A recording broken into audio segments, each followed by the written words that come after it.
Dream to become the next Sir Isaac Newton or Albert Einstein? Learn from the master. Refat Bari. Watch his videos to achieve your dreams.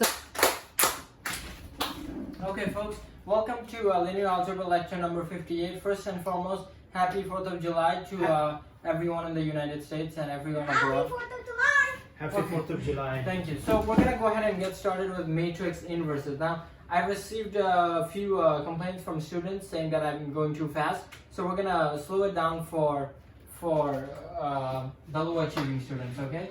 So today is really a closing the gap kind of day.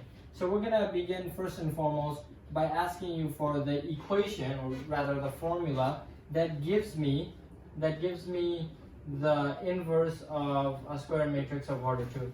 So Okay. what is it? So that's equal to 1 over AD minus BC times D negative BCA. So yeah, so I like to call it 1 over, if I call this matrix A, you might as well get used to the notation. What we have here is called the determinant of A.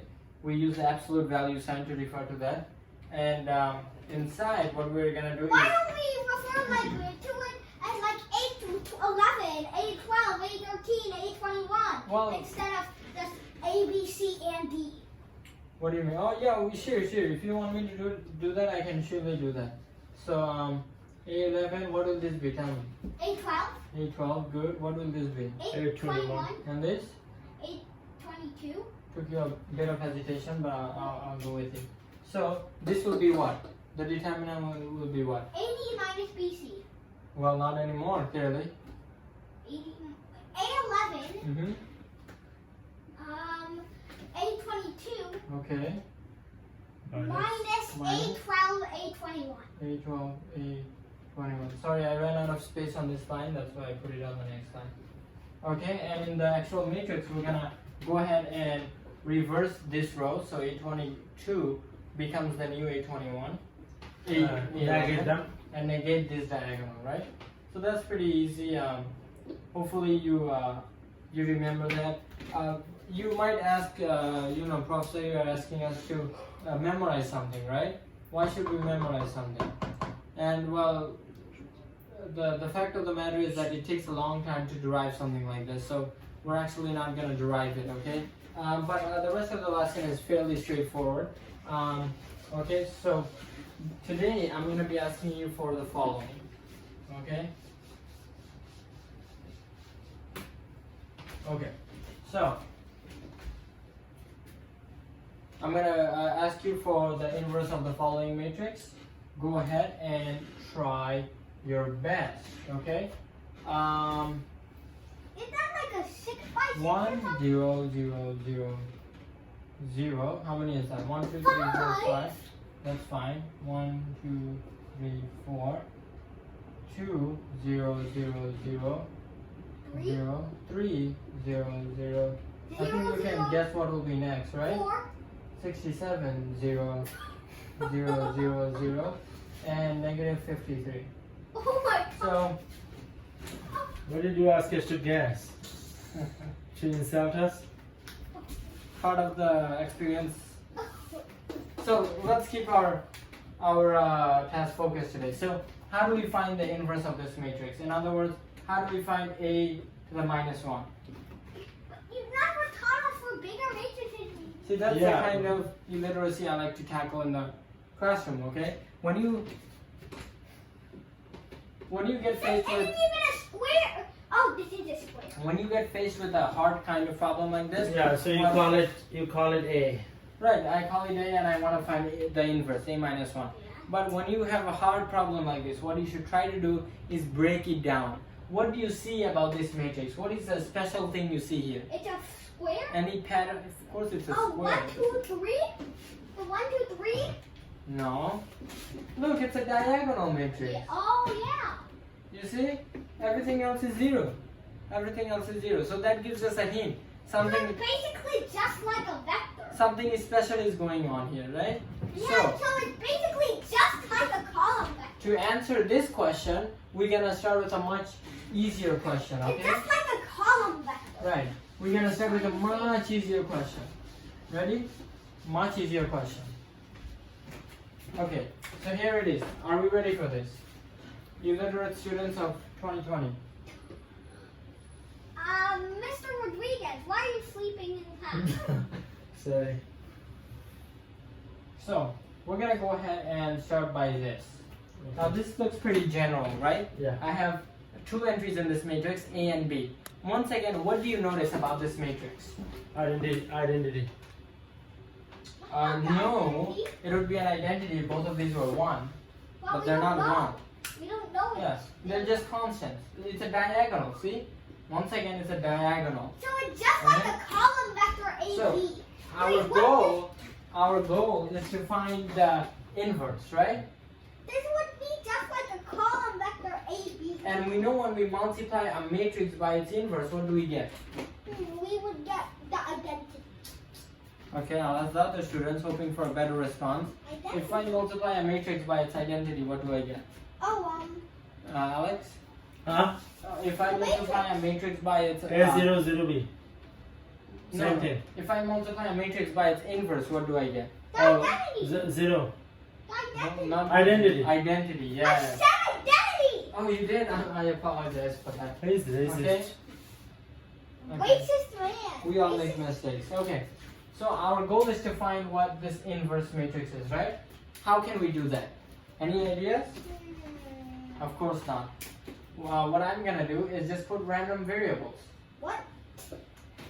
right? And now we're gonna go ahead and multiply this out.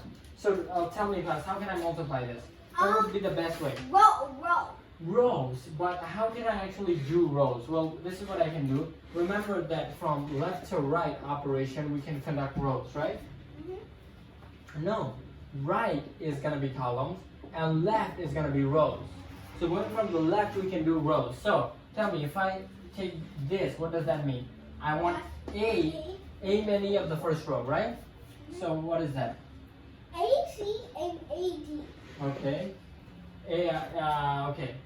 And then I want what? How B many of the second row, right? Yeah, so, So- B, E, and B. B. And this equals what? 1001. Good, good. I like to see critical thinking like this. Okay, now this is pretty simple, right? If you have, And it's simple. please, let's not use such discourse in the classroom. Okay? So I have the following equations. AC equals 1, AD equals 0, BE equals 0, BF is equal to 1, right? Now what I'm going to do is go ahead and solve, and of course one student is just staring off into space.